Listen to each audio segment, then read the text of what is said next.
안녕하십니까. 사사기 강의에 오신 여러분들을 환영합니다.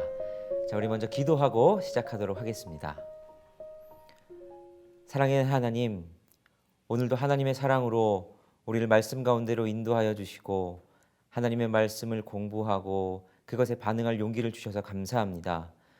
오늘도 성령 하나님께서 우리 각자의 자리 가운데 임하셔서 가르치는 사람과 배우는 사람 모두에게 하나님께서 각자 필요한 말씀을 하여 주시고 또 우리는 그 말씀에 반응하여 행동하고 결단하며 살아낼 수 있는 귀한 시간이 되게 하여 주옵소서. 오늘도 주님께서 우리를 인도하실 것을 믿고 감사드리며 살아계신 예수님의 이름으로 기도드리옵나이다. 아멘. 네, 여러분 반갑습니다. 벌써 이제 사사기 5번째 시간이 됐습니다. 오늘은 사사기 3장 12절부터 31절 이 내용을 가지고 왼손잡이를 사용하시는 하나님이라는 이 제목을 가지고 함께 공부를 좀 해보려고 합니다. 오늘은 이 장소를 이제 캠핑장으로 좀 정해봤습니다. 카페도 했고 산책도 했는데 오늘 이번 주에는 이제 우리 어린이날 있었습니다. 어떻게 연휴를 잘 보내셨는지 모르겠습니다. 요즘에는 이제 날씨도 좀 따뜻해지고 해서 밖에 가서 이렇게 두런두런 앉아서 캠핑도 하고 좀 그러고 싶은 마음이 굴뚝같이 드는 때입니다. 코로나로 인해서 뭐 여러 가지가 제약을 받지만 오늘 말씀을 공부할 때만큼은 좀 이렇게 밤에 캠핑을 왔다 생각하면서 두런두런 앉아서 하나님의 말씀을 함께 나누는 듯이 그렇게 자유롭고 또 이 분위기 좋은 곳에서 하나님의 말씀을 함께 나누는 느낌으로 우리 시간 함께 공부했으면 참 좋겠습니다. 그러면 또 이렇게 더 자연스러운 마음으로 잘 하나님의 말씀을 들을 수 있지 않을까 하는 생각을 해봅니다. 자, 그러면 지난 시간을 한번 같이 돌아보시죠. 자, 지난 시간 어떤 것에 대해서 저희가 배웠습니까? 자, 온니엘의 이야기를 배웠습니다. 온니엘이 이제 첫 번째 사사시대의 첫 번째 사사로 등장을 하는데 온니엘이 중요한 이유에 대해서 저희가 함께 배웠습니다. 온니엘이 중요한 이유는 이 사사시대의 영적인 기준을 제시하는 인물이다 하는 이유였기 때문이죠. 앞으로 뒤에 등장할 사사들에게 있어서는 사사의 기준으로서의 역할을 하는 사람, 그리고 이스라엘 백성에게는 이스라엘 백성들이 바른 신앙생활을 하는 그 기준이 되는 사람, 그 사람이 바로 이 온니엘이다라고 배웠습니다. 사사시대의 사이클에 대해서도 저희가 배웠는데 이게 사사기의 이제 구조지요. 앞으로 사사의 여러 이야기들이 펼쳐질 겁니다. 그런데 그 모든 이야기들이 짧은 이제 한 절, 두 절 이런 이야기는 아니지만 대부분의 이야기들이 이 사이클을 통해서 이 구조를 통해서 전개된다 하는 걸 배웠습니다. 그중 첫 번째가 범죄하고 이스라엘 백성들의 범죄에 대한 이야기 다음에 이어지는 것은 하나님께서 징계를 하시는 거죠. 그래서 이스라엘 백성들이 징계를 받습니다. 그리고 나서야 이스라엘 백성들은 부르짖지요. 하나님 살려주세요. 하나님 나 죽겠어요. 부르짖고 나서 하나님께서 그들을 구원해 내십니다. 이 사이클들이 계속해서 반복이 됩니다. 오늘 이야기도 역시 그것들이 반복이 될 거니까 우리 이따가 한번 살펴보시죠. 그리고 하나님의 시험의 도구와 징계의 도구가 구별되어 있더라 하는 것도 배웠습니다. 시험의 도구는 가나안 지경의 안에 사는 이방 민족들이 시험의 도구였습니다. 그러니까 이전에 온니엘의 이야기를 통해서 살펴보면 대표적으로 유다 지파의 시험의 도구인 여부스 족속. 근데 이 온니엘의 때에는 이스라엘 전역이 이 징계의 대상이 되었다고 했죠. 그러니까 다른 여러 이방 민족들도 포함이 됩니다. 또 징계의 도구로서는 가나안 지경 밖에 있는 이방 민족, 온니엘의 이야기에 있어서는 메소포타미아가 그 징계의 도구였죠. 자, 네 번째로 갈렙의 믿음을 이어받은 온니엘에 대해서 배웠습니다. 온니엘에 대해서 특별히 표현할 때에 갈렙의 아우 그나스의 아들 온니엘 이렇게 표현을 했다고 말씀드렸습니다. 자, 이건 단순히 그냥 그나스의 아들 온니엘이 아니라 갈렙의 아우라는 것을 앞에 특별히 덧붙임을 통해서 이 온니엘은 단순히 그나스의 아들이 아니라 갈렙의 믿음을 이어받은 자였다라는 것에 대해서 우리가 살펴보았습니다. 그래서 이 갈렙은 하나님 앞에서 연약함에도 불구하고 상관없이 믿음으로 반응했듯이 이 온니엘 역시도 믿음으로 반응을 하고 있고 특별히 자신을 드러내지도 않는 이 모습을 통해서 우리가 하나님 앞에서 어떻게 사사가 준비되어져야 한다 하는 것들을 함께 살펴봤었습니다. 자, 그러면 이런 시간, 이 지난 시간의 이야기를 기억하면서 우리 이제 오늘의 이야기를 한번 살펴보겠습니다. 오늘은 두 번째 사사, 왼손잡이 에훗이라는 이 사사에 대해서 한번 살펴보도록 하겠습니다. 자, 사사기의 사이클 우리 다시 한번 생각해 보시죠. 앞에도 말씀드렸지만 사사기는 범죄하고 징계받고 부르짖고 그리고 하나님이 구원하시는 이 사이클을 통해서 이제 사사기의 이야기가 전개된다 말씀을 드렸습니다. 자, 그러면 에훗도 역시 이런 이야기의 구조로 전개를 되는데 한번 우리가 살펴보시죠. 자, 첫 번째 사이클입니다. 범죄하고이죠. 사사기 3장 12절 전반부입니다. 우리 같이 한번 읽어보시죠. 시작. 이스라엘 자손이 또 여호와의 목전에 악을 행하니라. 이스라엘 자손이 여호와의 목전에 악을 행함으로. 자, 여기서 보면 또 여호와의 목전에 악을 행하니라라는 구절이 있습니다. 여호와의 목전에 악을 행했다라는 것은 우리가 계속해서 지난 시간, 지지난 시간 살펴보면서 설명을 드렸습니다. 가나안 땅 안에서 하나님이 보시지 않는 곳이 없고 하나님의 능력이 미치지 않는 곳이 없음에도 불구하고 이들은 하나님이 안 보시겠지. 여긴 하나님의 영역이 아니겠지. 그런 생각으로 하나님이 주신 그 가나안 땅에서 악을 행하는 모습을 말한다라고 말씀을 드렸습니다. 자, 그런데 여기서 이스라엘 자손이라고 표현되어 있지만 오늘의 이야기는 사실 전체 이스라엘 자손을 말하는 것이 아니라 대표적으로 베냐민 지파를 말합니다. 왜냐하면 이따가 보시겠지만 종려나무 성읍에 대한 이야기가 나오기도 하고 이 에훗이 베냐민 지파에 속한 사람이었기 때문입니다. 자, 그런데 여기서 또 여호와의 목전에 악을 행했다라는 표현이 나옵니다. 여호와의 목전에서 악을 행하는 것, 이전에 이제 온니엘이 사사로서 있으면서 40년간 평안한 생활을 합니다. 그런데 그 40년의 기간을 지내는 동안 이스라엘 백성들은 이제 온니엘의 믿음을 본받아서 더 하나님 앞에서 행하고 더 바르게 살려고 노력하고 그리고 정말 하나님이 기뻐하시는 가나안 정복의 모습을 이루어 가야 함에도 불구하고 점점 온니엘의 모습과는 동떨어진 모습으로, 그래서 여기는 또다시 여호와의 목전에 악을 행했다라는 것을 말하는 것뿐만 아니라 우리 첫 시간에도 말씀드렸는데 사사기는 진행되어지면 진행되어질수록 더욱더 암울한 모습을 그리고 있다 말씀드렸습니다. 그러니까 이스라엘 백성들의 영적인 수준이 점점 더 하향 곡선을 그리고 있는 거죠. 그러니까 여기 또는 반복의 의미와 함께 증가의 의미도 가지고 있습니다. 그러니까 더욱 더 여호와의 목전에 악하게 행했다라는 것이죠. 그러니까 시간이 지나면 지날수록 사사의 이 신앙을 본받아서 더 제대로 살려고 하는 것이 아니라 가나안의 문화에 더 동화되어서 악을 행해가는 이스라엘의 모습을 보여주는, 말해주는 그러한 구절이지요. 또 여호와의 목전에서 이스라엘 백성들이 악을 행했습니다.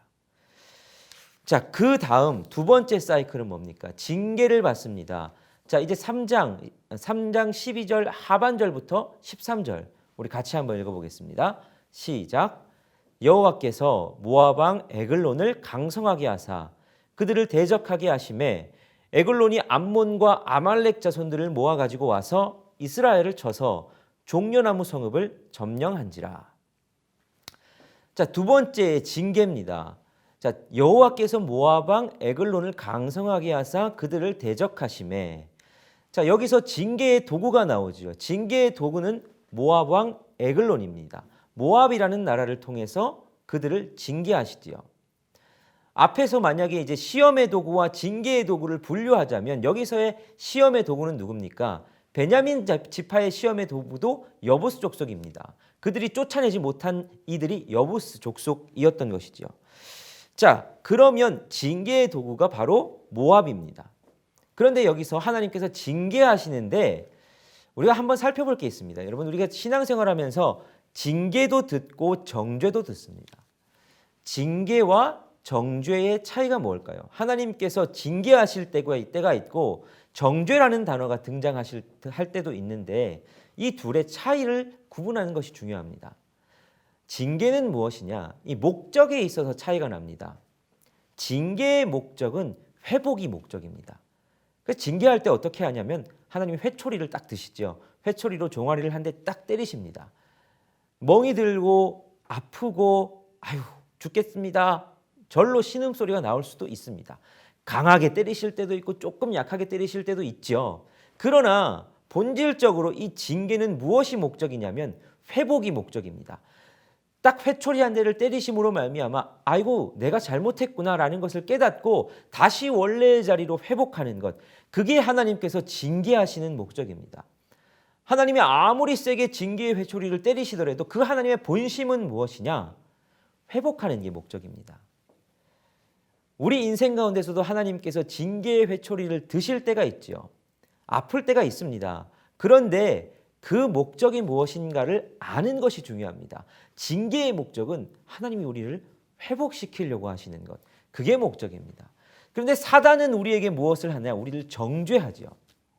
그래서 하나님께서 뭐라고 말씀하시냐? 내가 너희를 결코 정죄하지 않는다라고 말씀하십니다. 그리고 예수 그리스도로 말미암아 이제 우리에게는 더 이상 정죄함이 없다라고 말씀하십니다. 그게 무슨 말이냐? 정죄의 목적은 심판입니다. 정죄는 이제 법적인 용어죠. 재판정에서 땅 이제 당신에게 죄가 있다, 당신은 사형이다, 뭐 무기징역이다, 몇 년형이다, 이렇게 죄가 있다라고 단죄하는 것, 그게 바로 당신은 유죄입니다라고 단죄하는 것이 바로 정죄입니다. 정죄의 목적은 이제 당신은 죄가 있음으로 말미암아 그 다음에는 형벌이 있을 겁니다라고 하는 게 정죄지요. 그러니까 정죄는 심판이 목적입니다. 그런데 하나님은 우리를 심판하지 않으신다 말씀하십니다. 물론 마지막 날에 우리가 그분 앞에 섰을 때에 그때에는 우리를 심판하시겠지만 그건 정죄의 목적이 아니죠. 그런데 사단은 계속해서 우리를 송사하면서 우리를 정죄합니다. 너 죄인이잖아. 너 죄 있잖아. 너 양심도 없냐. 사단은 우리를 가면 갈수록 끊임없이 정죄하죠. 그런데 하나님은 그 사단의 정죄 앞에서 아니야. 너는 죄 있지 않아. 예수 그리스도의 십자가로 말미암아 네 죄는 내가 다 치렀어 라고 말씀하시죠. 그게 정죄하는 사단 앞에서 하나님께서 예수 그리스도께서 우리를 위해서 대언하는, 변호하시는 말씀입니다. 그러니까 이 징계와 정죄의 차이를 아셔야 됩니다. 그러므로 그리스도인들에게는 결코 정죄함이 없습니다. 왜냐하면 우리의 죄가 이미 사해졌기 때문입니다. 용서를 받았기 때문에 우리는 정죄함이 없죠. 누구도 우리를 정죄할 수 없습니다. 그런데 하나님께서는 때로는 우리를 징계하실 때는 있습니다. 우리가 잘못된 길로 가거나 우리가 좀 하나님의 말씀을 어긋나게, 그래서 너 안 되겠다, 지금 정신 차려야지 하면서 때로는 징계의 회초리를 드시죠. 오늘 이 사사기에서 하나님께서 드시는 것이 징계의 회초리입니다. 모압을 통해서 이스라엘을, 베냐민을 회복하고 싶어 하시는 하나님의 모습이죠. 자, 그러면 이 징계의 회초리로 들었던 모압, 이 모압이란 나라는 어떤 곳인가? 그걸 한번 살펴보시죠. 자, 여기 이제 지도가 있습니다. 이게 당시 사사시대 당시 이스라엘과 그 주변 나라들 표시한 지도입니다. 여기서 보면 이 가나안이라고 표시된 곳이 이스라엘 백성들에게 주셨던 영토지요. 그때에 살았던 여러 민족들에 대한 내용도 여기 나와 있고요. 여긴 블레셋이 있고. 자, 그러면 모압이 어디 있느냐? 모압은 바로 여기 있죠. 모압이 여기 있는데 그 위로는 암몬이 있고 그 밑으로는 에돔이 있습니다. 자, 모압은 어떤 나라였습니까? 여기 위치를 한번 기억하십시오. 여기 암몬, 모압, 에돔이 밑에 있죠. 모압은 어떤 족속이었느냐? 모압은 그 시초를 따지자 그러면 아브라함의 조카 롯, 그리고 롯과 그의 큰딸 사이에서 낳은 아들의 후손이죠. 암몬은 어떤 족속인가? 암몬은 아브라함의 조카 롯과 그의 작은 딸 사이에서 낳은 아들의 후손이 바로 암몬입니다. 아말렉은 그럼 어떤 후손이냐? 아말렉 족속은 에서의 후손들로 에서의 후손들인데 아까 맨 밑에 에돔이라는 나라가 있었지 않습니까? 그 근방에서 생활을 하던 반유목민, 때로는 유목을 하지만 또 어떤 때는 정착을 하기도 하고 하는 반유목민이 바로 이 아말렉 족속이었습니다. 근데 본문의 표현에 의하면 에글론이 암몬과 아말렉 자손들을 모아서 이스라엘을 쳐서 종려나무 성읍을 점령했다라고 말합니다. 자, 그러면 도대체 이 모압과 암몬, 아말렉은 어떤 연유가 있었을까?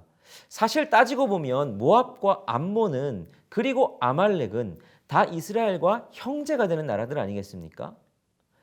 야곱의 형이었던 에서, 그 에서의 후손이 아말렉이고 아브라함의 조카 롯, 그 롯의 자녀들, 롯이 비록 큰딸 작은딸과 낳은 아들들이긴 했지만 그러므로 다 사촌이고 형제지간, 혈연지간이라고 할 수 있는데 왜 이들은 이렇게 이제 대적하는 존재가 되었나? 이제 모압은 생각해 보시면 이제 가나안 동편을 점령하던 때 이야기를 여러분 생각해 보시면 이해가 가실 겁니다. 처음에 이제 신명기의 배경이 되는 곳도 모압 평지죠. 이스라엘 백성들이 이제 광야를 지나서 쭉 올라와서 요단 동편을 들어가게 됐습니다. 그 동편을 지나갈 때에 이제 모압 땅을 지나게 됐죠. 그때 모압의 왕 발락이 어떻게 합니까? 이스라엘 백성들이 오는 것을 두려워하고 그들에 대해서 대적합니다. 그러면서 발람 선지자를 꼬드겨서 이스라엘 백성들을 저주하라 이렇게 사주를 하지요. 그런데 그 사주를 받은 발람이 아무리 저주하려고 해도 축복을 할 뿐 저주를 할 수가 없었습니다. 그러니까 어떻게 합니까? 이제는 안 되겠다. 다른 꾀를 내죠. 그래서 이 모압의 여인들을 보내어서 이스라엘 백성들을 음행하게 합니다. 그를 통해서 하나님께서 이스라엘 백성들을 아주 강하게 징계하시죠. 그리고는 모압은 여호와의 총에 들어오지 못한다. 너희는 상종도 하지 말아라. 아주 모압을 경계하십니다. 그때부터 모압과 이스라엘은 아주 대척점에 있는 존재가 되었죠. 사실은 이렇게 친족간이고 함께 해야 될 사이임에도 불구하고 이들은 서로 대적하는 관계가 되었던 겁니다. 그래서 이제는 하나님의 징계의 도구로서 이스라엘을 공격하는 그런 상황까지 된 것이죠. 자, 그러면 이들이 점령했던 곳은 어디냐? 이걸 한번 살펴보면 좋겠는데요. 보시죠. 종려나무 성읍을 점령했다라고 나옵니다. 자, 그러면 이 종려나무 성읍은 어디일까요? 자, 사사기 3장 13절 여기 보면 네겝과 종려나무의 성읍 여리고 골짜기 평지를 소알까지 보이시고, 자, 여기 보면 성경의 곳곳에서도 마찬가지입니다. 자, 네겝과 종려나무 성읍 여리고 골짜기 평지를 소알까지 보이시고 이렇게 말하죠. 자, 여기서 보면 종려나무의 성읍이 곧 여리고라는 것을 알 수 있습니다. 성경의 곳곳에 종려나무 성읍이라는 것들이 등장하는데 그게 어디를 뜻하느냐? 보통 여리고나 또는 여리고 근처의 어떤 지역을 말할 것이다 라고 생각을 합니다. 그런데 이 여리고는 왜 그러면 종려나무 성읍이라고 불렸을까? 아마도 종려나무가 상당히 많았던 것 같습니다. 그래서 이 종려나무 열매들도 많이 수확할 수 있었던 아주 풍요로웠던 곳이었겠지요. 그러니까 종려나무가 그렇게 많이 자랄 수 있을 정도로 수자원도 있었을 것이고 어느 정도가 갖추어진 굉장히 괜찮았던 성읍이지 않았을까. 그러니까 그 정도 괜찮았던 성읍이면 이름이 있었을 테니까 여리고 인근뿐만 아니라 아마 그 여리고 성읍이 종려나무 성읍이 아니었을까라고 학자들이 추측을 하는 겁니다. 그런데 한번 생각해 보십시오, 여러분. 이 여리고라는 성읍은 어떤 성읍입니까? 이스라엘 백성이 요단강을 건너고 나서 첫 번째로 정복한 성읍입니다. 근데 정복했을 때에도 어떻게 정복을 했습니까? 불가사의한 방법으로 점령을 했고 그 결과도 불가사의했습니다. 하나님께서 명령하셔서 여리고성을 돌지요. 하루 한 바퀴씩 돌다가 마지막 날에는 일곱 바퀴를 돌고 이 나팔 소리와 함께 백성들이 와 함성을 지르자 여리고성의 성벽이 무너져 내립니다. 그리고 하나님께서 말씀하십니다. 이 여리고성의 성벽을 다시는 재건하지 말아라. 내가 이 성벽을 다시 재건하는 사람들에게는 저주를 내릴 것이다 라고 말씀하시죠. 그래서 이 여리고 성의 성벽은 재건되지를 못했습니다. 재건되지 못한 채 그대로 그냥 그렇게 살아갔던 성읍이 여리고 성읍이죠. 이 여리고 성읍은 어떤 지파의 영토 안에 있었느냐? 바로 베냐민 지파의 영토 안에 있었습니다. 베냐민 지파의 영토 안에 있으면서 그러면 누가 살았겠습니까? 당연히 베냐민 지파 사람들이 살았겠죠. 그 성읍 기반 시설들이 갖추어져 있고 풍요로운 종려나무가 있던 성읍에 아무도 안 살지는 않았을 겁니다. 분명히 누군가 살았는데 아마도 베냐민 지파가 살았겠지요. 그런데 생각을 해보십시오. 성벽이 없는 성읍에 삽니다. 성벽이 없는 성읍에 산다는 건 자기를 지켜줄 방어 수단이 없는 곳에 산다는 것을 뜻하는 거죠. 그러니까 한마디로 문이 자물쇠가 채워지지 않은 집, 벽이 숭숭 뚫려 있는 집에서 잠을 자고 먹고 지내고 사는 것과 똑같습니다. 들짐승의 위협, 강도떼의 위협, 이방 족속들의 침입의 위협, 이런 것들로부터 그대로 노출되어 있는 성읍이 여리고 성읍이었던 것이죠. 그냥 단순히 이동하는 유목민족들이면 모르겠는데 어느 정도 잘 갖추어진 성에 산다는 거. 여러분 요즘으로 생각하면 이렇게 뭐 이해가 잘 안 되시지만 그 당시에는 치안이 스스로가 스스로를 지킬 수밖에 없기에 성벽이라는 건 굉장히 중요한 요소였습니다. 그런데 그런 성벽이 없는 성읍에 산다는 건 힘든 일이지요. 그런데 베냐민 지파가 그곳에 살면서 터전을 쭉 일구어 왔습니다. 그건 무엇을 뜻하느냐? 그럼 베냐민 지파가 결코 약하지 않다는 것을 뜻합니다. 수많은 들짐승들과 강도와 이방인들이 들끓어도 자신들을 지킬 수 있을 만한 능력이 있었다는 것을 뜻하죠. 그만큼 자신을 지킬 강력함이 그들에게 있었다라는 것을 뜻합니다. 그것과 더불어서 우리는 무엇을 생각할 수 있어야 되냐면 하나님이 왜 이 여리고 성읍에 성벽을 다시 쌓지 말라고 하셨을까요? 이 여리고 성읍이 상징성이 있기 때문입니다. 가나안 땅 정복의 상징성, 하나님이 이 가나안 정복 전쟁을 이끄신다라는 상징성. 사람들이 그 여리고 성을 지날 때마다 봐야 했겠지요. 이 성벽이 없는 성읍은 도대체 뭐냐? 계속해서 그 성벽이 없는 성읍을 통해서 하나님 무엇을 보여주고 싶으셨냐면 내가 이 성벽이 없는 성읍을 지키듯이 내가 너희를 지키고 내가 이 전쟁을 승리케 하는 존재다라는 것을 보여주고 싶으셨던 것이 이 여리고 성이죠. 베냐민 지파는 그 성에 살면서 하나님이 우리를 지키시고 하나님이 우리를 승리케 하신다라는 것을 삶으로 간증해야 하는 역할이 있는 것이 베냐민 지파였습니다. 그래서 그 역할들을 감당해내고 있었던 것이죠. 근데 점점 하나님 앞에서 악을 행하고 타락을 해갑니다. 그래서 하나님이 지키시는 성읍이었던 그 여리고성, 성벽이 없더라도 그들이 강력하게 그것을 지킬 수 있었던 그 여리고성을 이제는 점령당하는 겁니다. 이 점령당하는 거, 베냐민 지파가 군사력이 약해져서 점령당했을까요? 그것이 아니라 그 성을 지키시던 하나님께서 이제 그들을 징계하시기로 결정하셨기 때문입니다. 그게 이 여리고성이 점령된 것에서 우리가 볼 수 있어야 하는 내용인 것이죠. 우리 삶에서도 마찬가지입니다. 내가 힘이 있고 내 힘으로 내 삶을 영위할 것 그렇게 생각하시죠? 하나님의 은혜로 말미암아 우리가 풍성히 채워졌는데도 어느 순간 이 정도면 뭐 내가 내 삶을 영위하고 지킬 수 있을 것 같이 느껴지시죠? 그런데 그렇게 하나님 앞에서 교만히 행하다가 하나님께서 언젠가 우리를 향해서도 너 정신 차려야 돼 라며 징계의 회초리를 드실 수 있다 하는 것도 우리가 기억해야 될 겁니다. 자, 그렇게 하나님께서 모압 왕 에글론이 스스로 다 강력하지 못했습니다. 그러니까 암몬과 저 밑에 에돔 그 족속 아말렉 그 족속까지 같이 모아서 쳐들어와서 이제 여리고 성읍을 점령을 하지요. 자, 그러자 이스라엘 백성들이 어떻게 합니까? 이 베냐민 지파가 이제는 부르짖습니다.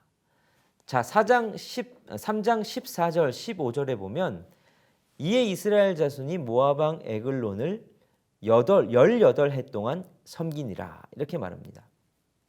그리고 나서 이스라엘 자손이 여호와께 부르짖음에. 자, 얼마 만에 이 하나님을 향해서 베냐민 지파가 부르짖었다라고 말합니까? 18년 만에 부르짖었다라고 말합니다. 여기서 우리가 지난 시간 온니엘의 이야기에서도 배웠지만 이 부르짖다라는 것이 하나님 앞에서 회개하는 그 회개의 부르짖음이 아니라 말씀드렸습니다. 그냥 하나님 앞에서 비명을 지르는 겁니다. 하나님 나 죽겠습니다. 하나님 나 좀 살려주십시오. 하나님 하면서 그냥 하나님을 향해서 부르짖는 부르짖음이지요. 단순히 하나님 앞에서 하나님 내가 이런 잘못도 했고 저런 잘못도 했습니다. 하나님 내가 죄인입니다. 이렇게 자신을 뉘우치고 회개하는 정도까지 나아간 부르짖음이 아닙니다. 그럼에도 불구하고 하나님이 구원하신다 말씀하셨지요. 하나님의 구원은 그런 거다라고 말씀드렸습니다. 하나님은 네가 이 율법을 지키고 네가 정확하게 회개해야 내가 구원 건져줄 거야. 이렇게 하시는 분이 아니시지요. 하나님 앞에 부르짖고 하나님 살려주세요라고 하나님을 찾을 때에 하나님은 즉시로 응답하시고 구원하신 하나님이시다 말씀드렸습니다. 자, 그런데 그 부르짖기까지가 얼마나 걸렸습니까? 부르짖는 데까지만 18해, 18년이 걸렸습니다. 온니엘의 때는 몇 년이 걸렸습니까? 8년이 걸렸습니다. 그런데 이 완악함도 그 시간이 지남에 따라서 더 증가하는지 온니엘의 때보다 10년이 더 걸렸습니다. 무려 18년 동안 에글론에 의해서 점령당하고 압제당하고 힘들게 그들의 완악함도 더 심해진 거지요. 하나님 앞에 부르짖으면 하나님이 구원해 주시는데 누구 하나 하나님 앞에서 하나님 나 좀 살려주십시오. 하나님 앞에 나아가서 부르짖는 사람이 없었던 겁니다. 무려 18년 동안이나 하나님 앞에서 하나님 하고 부르짖을 사람이 없는 이스라엘의 완악함도 우리가 여기서 볼 수가 있습니다. 우리는 어떻습니까, 여러분? 신앙의 연수가 지나고 오히려 내가 삶의 어떤 기반이 될수록 내 힘으로 해보려고 할 때가 참 많아지는 것 같습니다. 저도 그렇죠. 무언가 하나님 찾고 부르짖을 때는 언제냐면 내 평소의 경험이나 내가 가진 자원이나 이런 것들이 막 다 사용해보고 정 안 되면 도저히 기억이 나지 않거나 도저히 할 도리가 없거나 내가 손 쓸 수 없을 때 그럴 때에서야 그냥 하나님께 나아가서 하나님 그때서야 하나님 찾죠. 그냥 18년 동안 걸렸다는 이 베냐민 지파의 이야기가 남 이야기 같지가 않은 겁니다. 우리가 어느 정도 이제 나이가 들어가고 사회적인 영향력도 커지고 우리가 가진 것이 많아질수록 활용할 수 있는 방법들과 인맥들과 경험들이 많아지다 보니까 내가 하나님을 정말 덜 찾고 있는 거 아닌가 그런 생각이 들 때가 많습니다. 내 이성과 내 경험, 내가 이전에 했던 것들 그것 가지고 그냥 완악하게 계속 버티고 이렇게 하면 되겠지 저렇게 하면 되겠지 내가 버틸 수 있는 맷집만 커지다 보니까 하나님 앞에서 완악하게 버티다가 무려 18년 만에 하나님께 부르짖는 이 베냐민 지파의 모습이 우리에게도 있지 않나 하는 묵상을 해보게 되는 것이죠. 온니엘의 때 그리고 지나서 베냐민 지파가 이 부르짖는 이 에훗 사사 때 여러분 이 모습을 우리가 한번 잘 돌아봐야 될 것 같습니다. 자, 그렇게 부르짖자 하나님께서 어떻게 하십니까? 이제 구원해 내시지요. 15절에 보니까 이스라엘 자손이 여호와께 부르짖음에 여호와께서 그들을 위하여 한 구원자를 세우셨으니 그는 곧 베냐민 사람 게라의 아들 왼손잡이 에훗이라.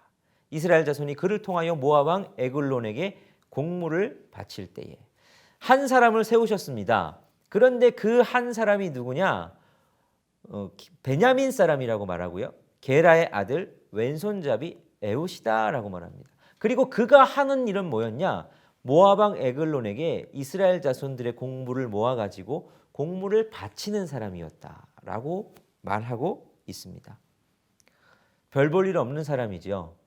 그들이 압제하는 왕에게 나아가서 이스라엘 백성들을 모아야 될 것들, 그들의 피를 다 빨아먹은 것들을 그냥 모아가지고 그들에게 바치는 좋든 싫든 그런 일들을 하는 어떻게 한마디로 보면 별로 사람들에게 인식이 좋지 않을 심하게 보면 매국노라고도 할 수 있는 울며 겨자 먹기로 그 일을 했더라도 그러니까 에훗은 그렇게 별 볼 일 없는 사람이었습니다. 큰 용사가 아니었지요. 게다가 이 에훗에 대해서 어떻게 표현하느냐? 왼손잡이라고 표현을 합니다. 자, 이 왼손잡이에 대한 해석이 여러 가지가 있습니다. 원문 그대로 이 왼손잡이를 보자면 이 왼손잡이는 원문 그대로 그냥 직역을 하면 오른손이 제한받는 사람이라는 뜻입니다. 조금 뭔가 어색하죠. 왜 왼손잡이라는 표현을 하지 않고 오른손이 제한받는 사람이라고 했을까? 그래서 이것에 대해서 신학자들이 여러 가지 해석을 내놓습니다. 그중에 첫 번째는 선천적 왼손잡이라는 겁니다. 그러니까 타고나면서부터 왼손잡이이다라는 것이죠. 그냥 타고나면서부터 왼손잡이인데 그걸 이렇게 그냥 표현한 거다라고 하는 말입니다. 이것도 뭐 나름 틀린 번역이 아닙니다. 그런데 그러면 말 그대로 왼손잡이라는 히브리어가 없느냐? 그렇지 않습니다. 말 그대로 그냥 왼손잡이라는 히브리어도 있습니다.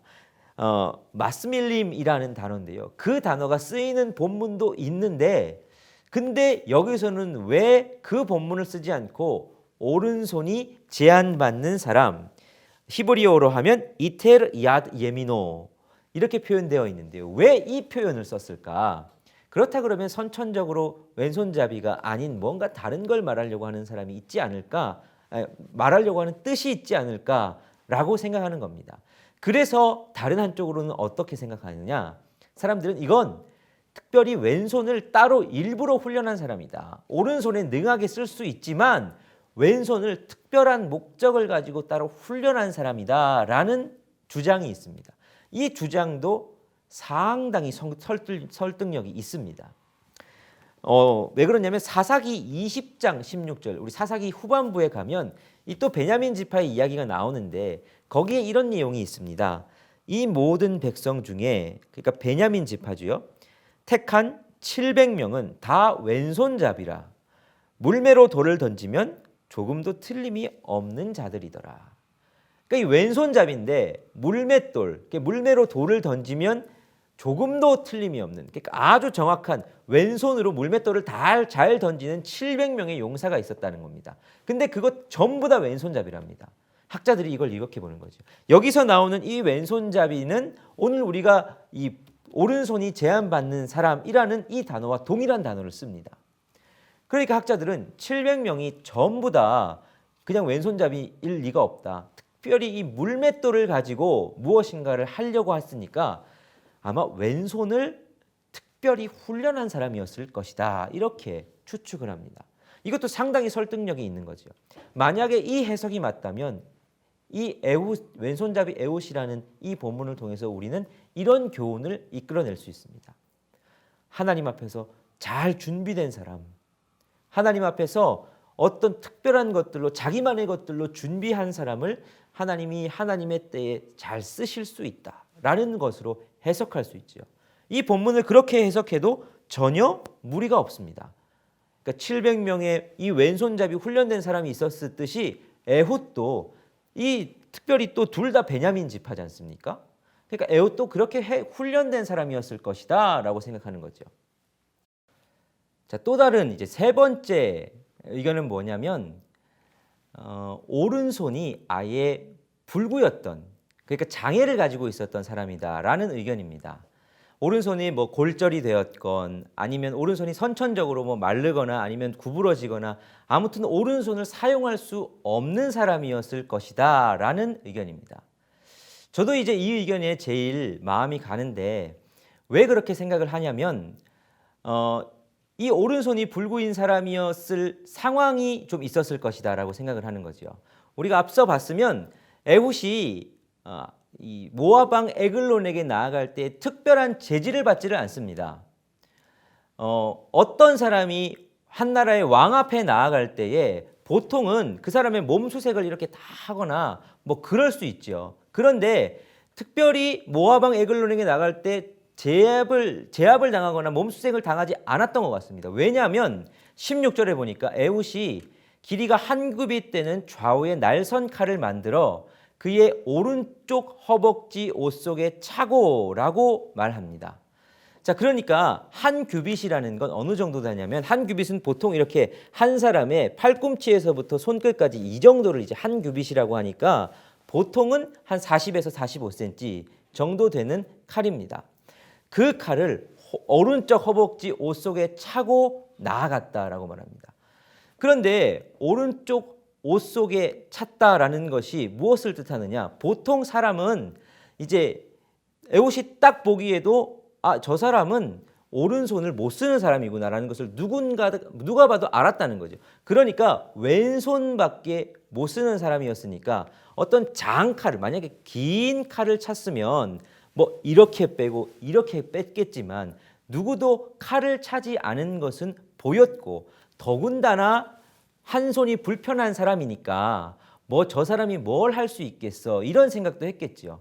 그리고 어떤 단도를 찾다 그러면 이렇게 왕에게 하다가 보통 자기가 쓰는 손으로 칼을 빼서 그 사람을 찌르거나 해하거나 이랬을 가능성이 많기 때문에 그 작은 칼, 뭐 한 규빗 되면 그리 작은 칼은 아니겠지만 그 작은 칼을 가지고 하려면 저 사람의 보통 쓰는 손에 쓰는 쪽의 허벅지를 검사했을 것이다, 이렇게까지 생각하는 사람이 있겠죠.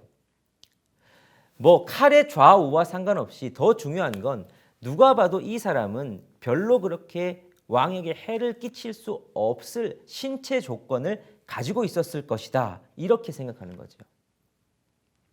이걸 다 뛰어넘어서 무엇보다 에훗이 모압 왕 에글론에게 아무런 제지 없이 그 칼을 가지고 나갈 수 있었던 이유는 특별한 하나님의 섭리다라고 하는 해석이 제일 맞습니다.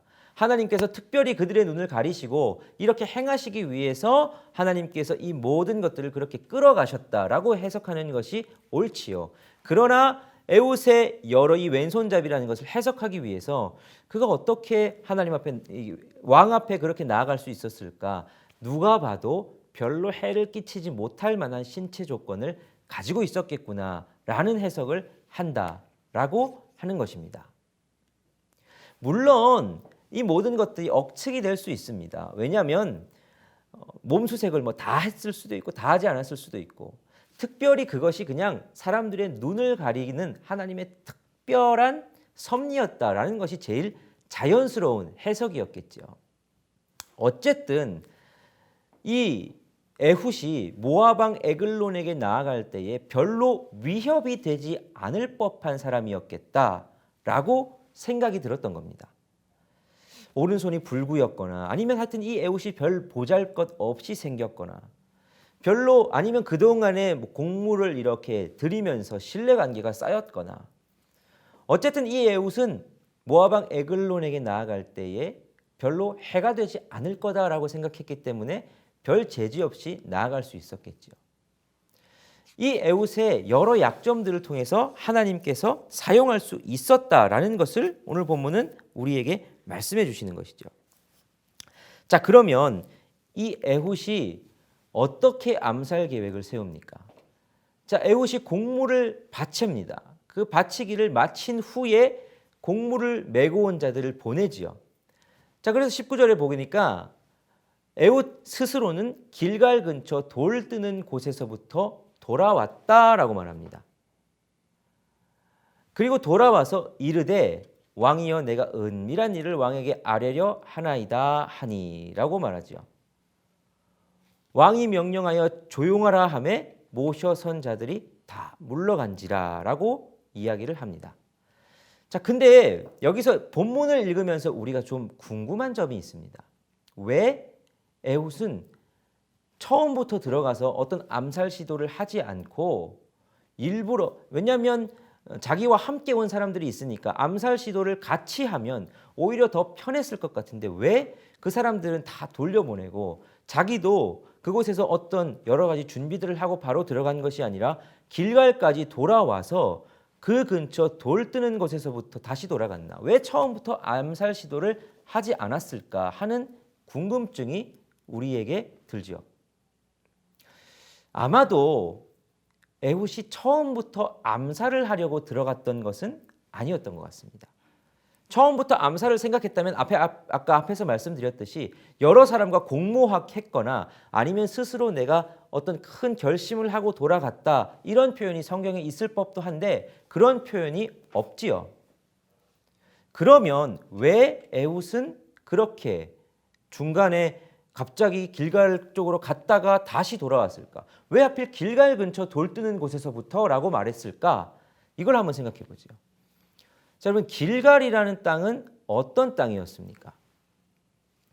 길갈이라는 땅은 우리가 저번에도 한번 말씀드렸죠. 길갈은 이스라엘 백성들이 요단강을 건너고 나서 처음으로 진을 친 곳이었습니다. 그리고 그곳에서 적들이 보는 앞에서 할례도 행했고요. 유월절도 행했고 요단강에서 가져온 것을 가지고 기념비를 삼은 곳이 있던 곳이었습니다. 특별한 장소지요. 이스라엘 백성들에게 있어서는. 그런데 길갈 근처에 돌 뜨는 곳이 있었나 봅니다.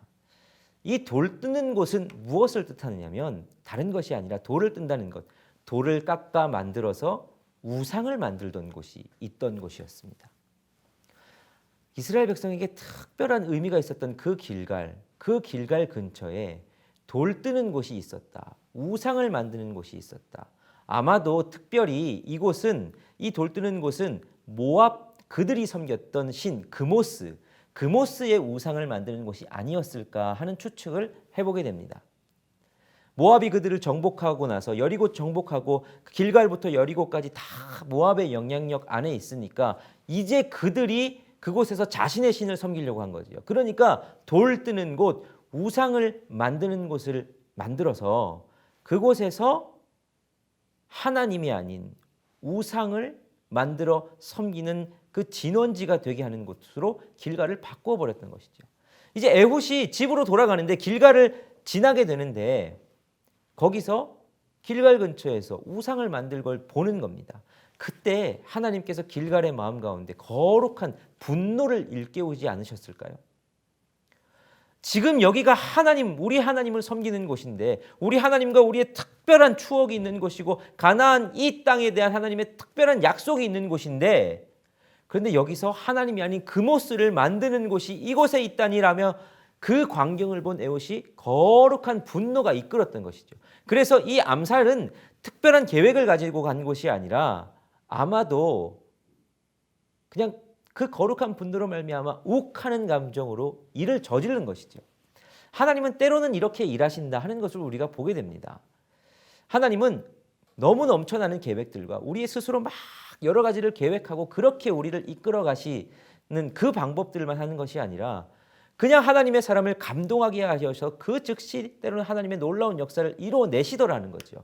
우리가 너무 많은 계획들과 너무 많은 것들을 가지고 하나님의 일을 하려고 하는 것이 아니라 하나님은 하나님의 일들을 급박하게 그냥 한 사람을 세워서 하나님께서 해내시더라 하는 것을 보는 거죠. 이 거룩한 분노를 가지고 하나님은 행하십니다. 여러분 우리도 때로는 이렇게 분을 낼 때가 있죠. 문제는 그게 거룩하냐 거룩하지 않느냐 이 문제가 있겠죠.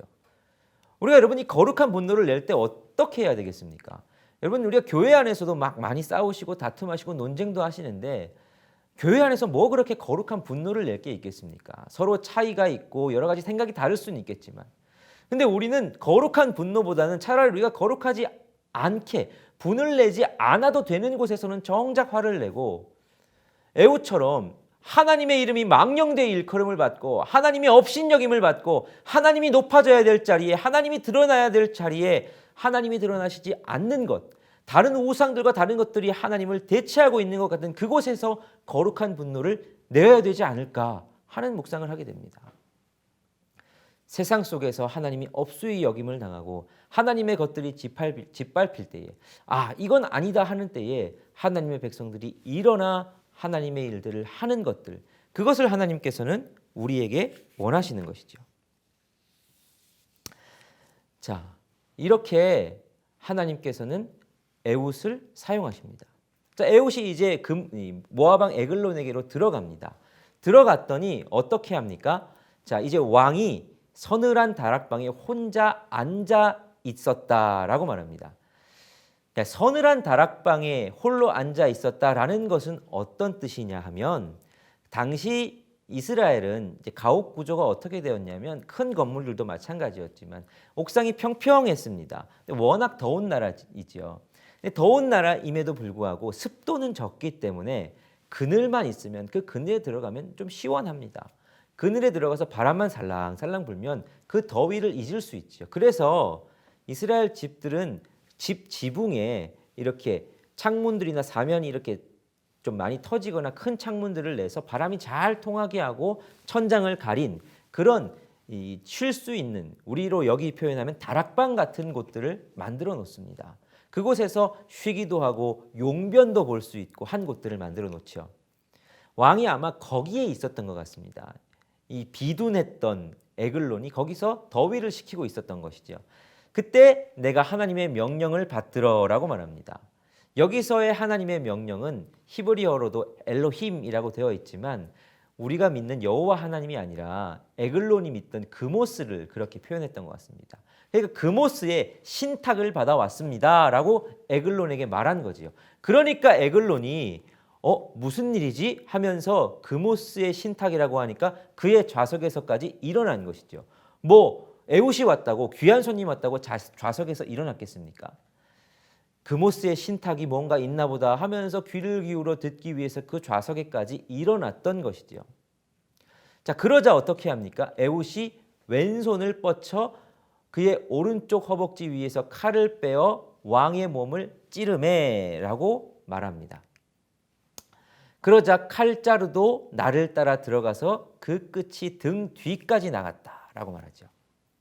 자, 에훗이 에글론을 찔러서 아주 강하게 찔렀던 것 같습니다. 그러니까 그가 그의 칼을 그의 몸에서 빼내지 아니했는데 기름이 칼날에 엉길 정도로 그렇게 되었죠.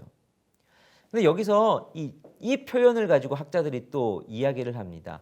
그 끝이 등 뒤까지 나갔고, 이게 우리가 한글 성경으로 생각하기에는 굉장히 세게 찔러가지고 몸을 관통했나 보다 이렇게 생각을 하죠.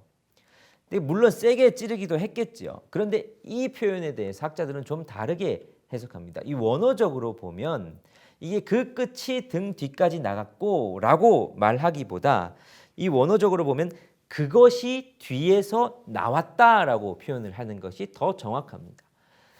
한편으로는 그것이 뒤에서 나왔으니까 칼끝이 뒤에서 나왔나 보다라고 생각할 수 있는데, 이게 어떤 걸 뜻하느냐면 학자들이 이게 좀 더 여러 가지를 해석해 보면 이 그 끝이라는 이 말, 그리고 등 뒤라는 이 말이 등 뒤가 아니라 사실은 항문이다, 이게 더 정확한 번역이다라고 말하는 겁니다. 그러면 항문에서 나온 게 뭘까? 칼이 나온 게 아니라 배설물, 오물이 나왔을 것이다 라고 말하죠. 그러니까 너무 놀라서 칼이 들어오고 그곳으로 말미암아 힘이 들어가고 또 관략근에 힘이 빠져서 항문에서 오물이 나왔던 것이 더 그 상황을 정확하게 묘사하는 방법이다. 이렇게 말하는 거죠. 이렇게 말하는 이유가 있습니다. 나중에 에훗이 나간 후에 왕의 신하가 들어와서 다락문이 잠겼음을 봤죠.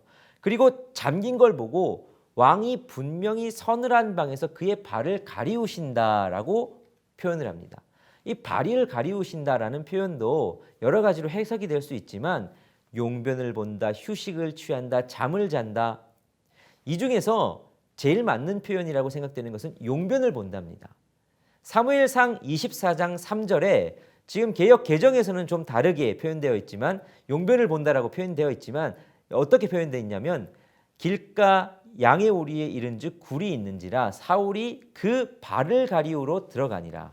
이 발을 가리우러 들어가니라 이렇게 표현되어 있는 것을 개역 개정에서는 용변을 보러 들어갔다라고 표현되어 있거든요. 그러니까 이 발을 가리우신다는 것은 용변을 본다고 생각한 겁니다.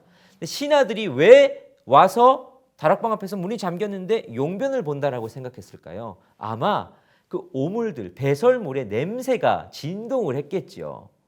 그러니까 왕이 용변을 보시는구나 라고 생각했다라고 하는 것이 더 정확한 해석이라는 겁니다.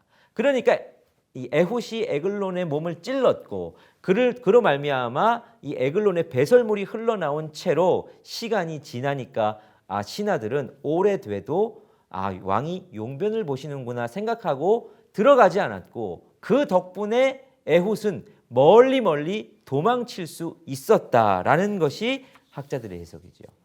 이게 제가 생각해도 더 맞는 해석인 것 같습니다. 하나님께서는 이 모든 사건들을 이렇게 진행시켜 나가셨던 것이지요. 자, 이 일 이후에 어떻게 됩니까? 이제 에훗이 베냐민과 또 나중에 지나가 보면 여러 지파들을 앞에서 이제 나팔을 붑니다. 에브라임 산지 앞에 가서 나팔을 불지요. 그러니까 베냐민 지파와 에브라임 사람들이 모여서 에훗에게 나아가서 함께 이 모압에 대해서 전쟁을 치릅니다. 18년 동안 있는 한 번도 있을 대적하지도 않았던 일이 이제 하나님의 사사 에훗이 세워지자 이제 하나님의 손을 통해서 구원하는 전쟁을 치르는 역사가 있게 되는 것이죠. 별 볼 일 없는 왼손잡이 에훗, 그 에훗을 통해서 하나님께서는 일하시더라 하는 것을 우리가 알게 됩니다.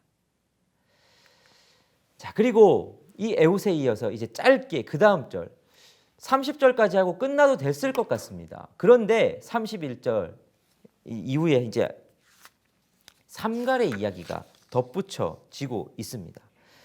자, 세 번째 등장하는 사사 삼갈은 어떻게 되느냐? 31절에 이렇게 기록되어 있습니다. 우리 같이 한번 읽어보시죠. 시작. 에훗 후에는 아낫의 아들 삼갈이 있어 소모는 막대기로 블레셋 사람 600명을 죽였고 그도 이스라엘을 구원하였더라. 자, 딱 요 한 절입니다. 에훗 이후에 삼갈, 사사가 세워졌을 수도 있습니다. 그러면 삼갈의 이야기를 좀 많이 해도 될 법한데 딱 한 절입니다. 왜 이 한 절을 하고 그 다음 이야기, 이제 드보라의 이야기로 넘어가는 걸까요? 왜 삼갈의 이야기가 갑자기 들어왔을까?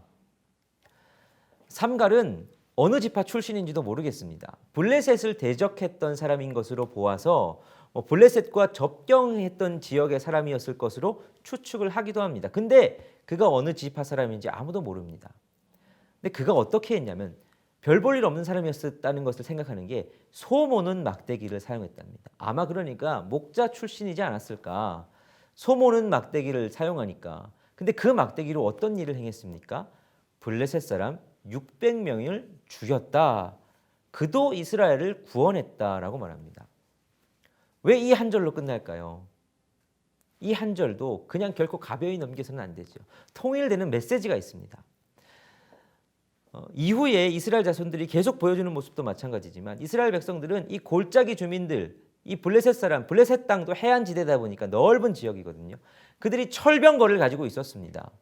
그러니까 그들의 철병거가 무서워서 제대로 대적할 수도 없었지요.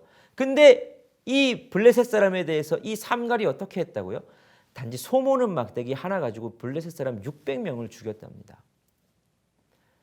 삼갈이 위대한 것이 아니라 하나님께서 소모는 막대기 든 그 한 사람을 통해서도 이렇게 일하실 수 있는 분이다 하는 것을 사사기를 읽는 사람들에게 보여주고 싶은 것이죠. 왼손잡이를 사용하셔서도 하나님은 이렇게 일하실 수도 있고 소모는 막대기 하나 든 사람을 가지고서도 하나님은 이렇게 일하실 수 있다. 이걸 보여주고 싶으신 겁니다. 그게 오늘의 결론입니다. 여러분, 하나님께서는 우리의 약한 점을 사용하십니다. 왼손잡이를 사용하시기도 하시고요.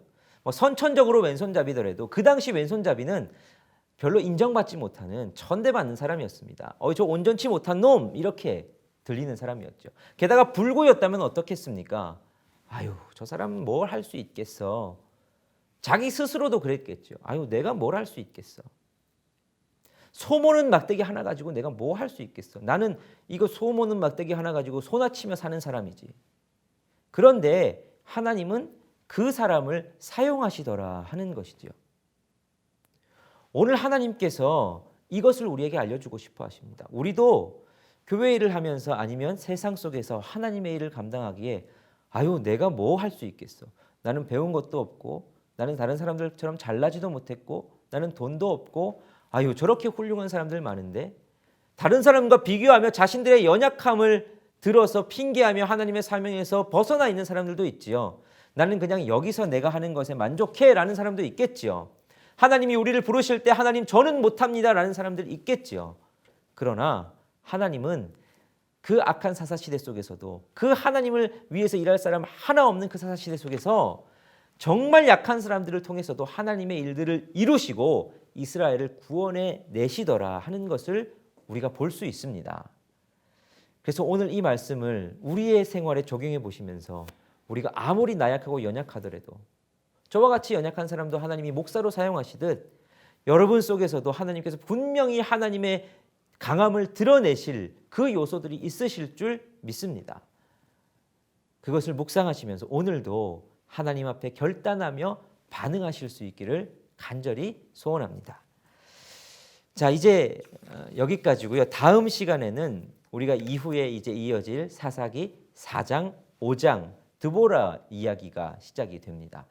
그러니까 여러분 다음 주에는 이제 4장, 5장 전체를 읽어오시면 되겠습니다. 계속해서 기대하시면서 우리 다음 시간에 뵙도록 하고요. 우리 기도하고 마무리하겠습니다. 하나님, 오늘도 우리가 하나님 앞에 이렇게 기도하며 서 있습니다. 말씀을 공부해 보니 우리가 이렇게 연약한데도 하나님 앞에서 사용되어질 수 있다 하는 것을 하나님 우리에게 말씀하십니다. 주님, 그렇게도 우리의 연약함을 사용하시겠다 하시면 우리가 주님 앞에 기꺼이 드리겠사오니 우리를 사용하셔서 하나님의 놀라운 일들을 이루어 주옵소서. 그것이 큰 일이든 우리가 보기에 작은 일이든 하나님께서 우리를 사용하신다고 하면 우리가 우리를 기꺼이 내어드릴 수 있는 사람 되게 하여 주시고, 그러므로 말미암아 하나님의 전능하심을, 하나님의 강하심을 경험하는 우리의 삶이 되게 하여 주옵소서. 예수 그리스도의 이름으로 기도하옵나이다. 아멘.